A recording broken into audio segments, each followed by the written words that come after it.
Aujourd'hui, on va apprendre à trouver des idées d'articles pour votre cabinet d'avocat, pour votre cabinet d'expertise comptable ou alors votre étude notariale. Pourquoi écrire des articles? Pour développer le référencement naturel de votre site internet et développer de nouvelles opportunités. Je ne vais pas revenir sur ce qu'est le référencement naturel. On a fait des tonnes de vidéos sur le sujet.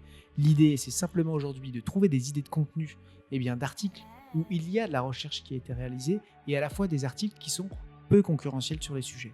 Pourquoi? Parce que lorsqu'on produit du contenu, l'idée c'est qu'il soit lu et donc c'est qu'on répond à une question de nos clients.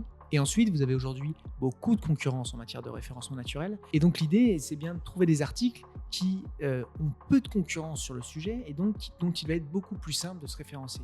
Si vous débutez en référencement naturel, vous avez une autorité de domaine qui est relativement peu importante, donc il va être difficile de se positionner sur des mots-clés hyper concurrentiels. Ça va venir avec le temps. Donc on va commencer par justement attaquer et trouver des articles et des idées d'articles sur des sujets peu concurrentiels. Pour ça, la première chose qu'on va réaliser, c'est déjà se poser les bonnes questions. C'est quelles sont les problématiques où mon client est susceptible de faire appel à moi. Il y a, lorsqu'on parle de référencement naturel, deux types de recherches. Il y a les recherches commerciales. Par exemple, je suis un particulier, je cherche à créer une société, je vais mettre avocat en droit des sociétés dans ma ville et ça, c'est une recherche commerciale. Si vous êtes bien positionné sur ce sujet, il y a de fortes chances que vous soyez directement appelé suite à cette recherche. Par contre, il y a des recherches plus informationnelles. Par exemple, je suis un entrepreneur, je me pose des questions sur un sujet, par exemple, est-ce que je dois créer une URL ou une SAS pour ma holding? Et donc, ça, c'est une recherche informationnelle, je vais aller chercher de l'info. Pour autant, ce ne sont pas des recherches qu'il faut mettre complètement de côté. Bien entendu, elles génèrent moins d'opportunités que des recherches commerciales, mais elles peuvent quand même finir sur une prise de rendez-vous de la part de la personne parce que si vous avez été pertinent, que ce que vous avez raconté était intéressant et que vous répondez bien à la problématique, ça peut vous générer des opportunités. Posez-vous les bonnes questions. Il ne faut pas que ce soit trop informationnel, trop niche, que ça réponde simplement à des questions que peuvent se poser vos confrères, mais pensez vraiment à ce que vos clients vont rechercher. Et pour ça, il va falloir faire quelque chose, c'est de mettre de côté le jargon juridique. Dites-vous qu'un de vos prospects, en règle générale, il n'y connaît pas grand-chose en matière de droit, en matière de comptabilité, en matière de vente immobilière ou peu importe. Prenons un exemple simple.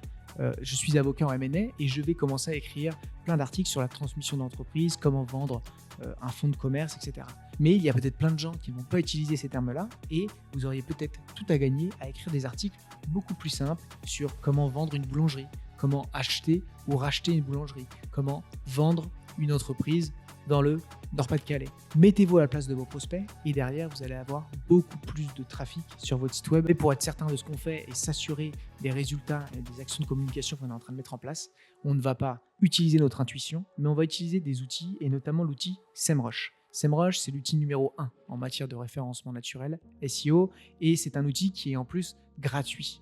Il propose 10 requêtes par jour, ce qui est largement suffisant pour un usage quotidien d'un cabinet d'avocat ou alors d'une étude notariale. Finalement, si vous faites cette petite veille de manière quotidienne, vous n'avez pas forcément besoin de payer un abonnement qui coûte 120 € par mois.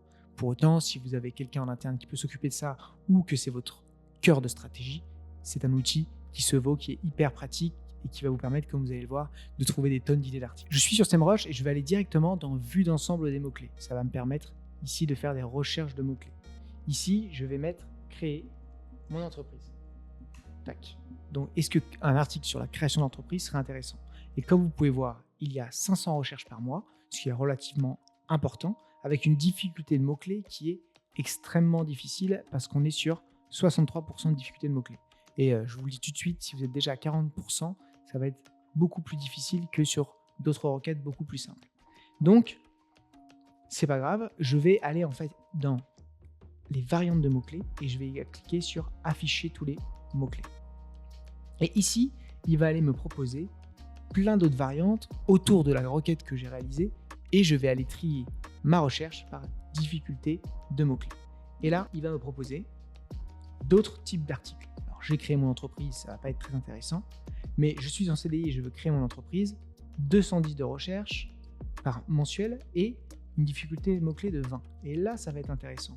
Et ici, vous allez avoir une requête qui va être susceptible de générer de l'opportunité parce qu'une personne qui est en CDI, qui veut créer sa boîte et qui va aller chercher de l'info, elle va potentiellement tomber sur votre article et elle va potentiellement prendre contact avec vous.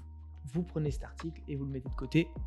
Ensuite, je vous invite à aller voir nos autres vidéos sur le référencement naturel pour créer un article hyper optimisé. On va faire une autre recherche sur, cette fois-ci, de la succession. Préparer succession. On va aller encore sur des variantes de mots-clés. On va refaire la même manipulation.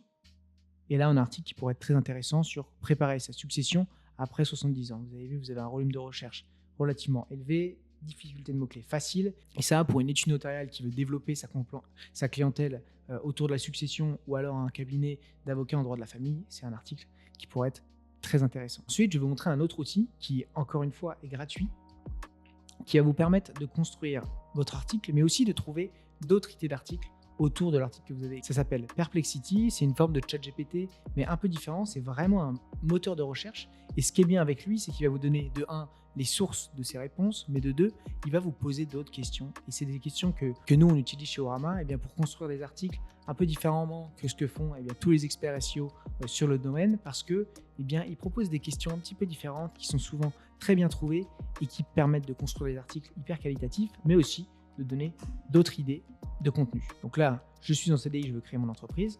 Donc vous allez tout à fait pouvoir utiliser les éléments ici pour construire votre article. Donc c'est un bon outil pour faire de la création de contenu. Mais voyez, ici, il va vous poser des questions liées. Quels sont les dispositifs pour aménager mon CDI pour créer mon entreprise? Et ce sont des questions liées que vous pouvez tout à fait mettre dans votre article, mais ce sont aussi des questions liées que vous pouvez mettre dans votre blog. En plus de ça, si vous cliquez sur le plus, il va vous préparer une trame de réponse.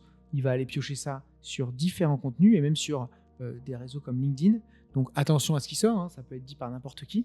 Néanmoins, les sources sont là, ça vous permet de vérifier si c'est clair, si c'est vrai. Et en plus de ça, ça vous propose une trame d'articles qui peut être intéressante. Donc voilà, je vous déconseille d'aller regarder ce que fait la concurrence en matière d'articles parce que souvent, plus ou moins toujours les mêmes articles qui reviennent. Soyez malins, utilisez des outils, sortez de ce que font vos confrères parce qu'ils reproduisent tous le même schéma. Et si en fait, ils sont déjà sur le coup, c'est qu'il y a de la concurrence et donc que vous allez perdre du temps parce que récupérer la position de quelqu'un sur les moteurs de recherche, c'est beaucoup plus compliqué que aller atteindre une bonne position sur une requête très peu concurrentielle. Si vous avez besoin d'accompagnement sur le sujet pour développer votre cabinet ou votre étude, n'hésitez pas à prendre contact avec nous. On accompagne l'intégralité des professions réglementées dans la création de leur site internet et dans leur référencement naturel. Je vous souhaite une très belle continuation et un très bon développement.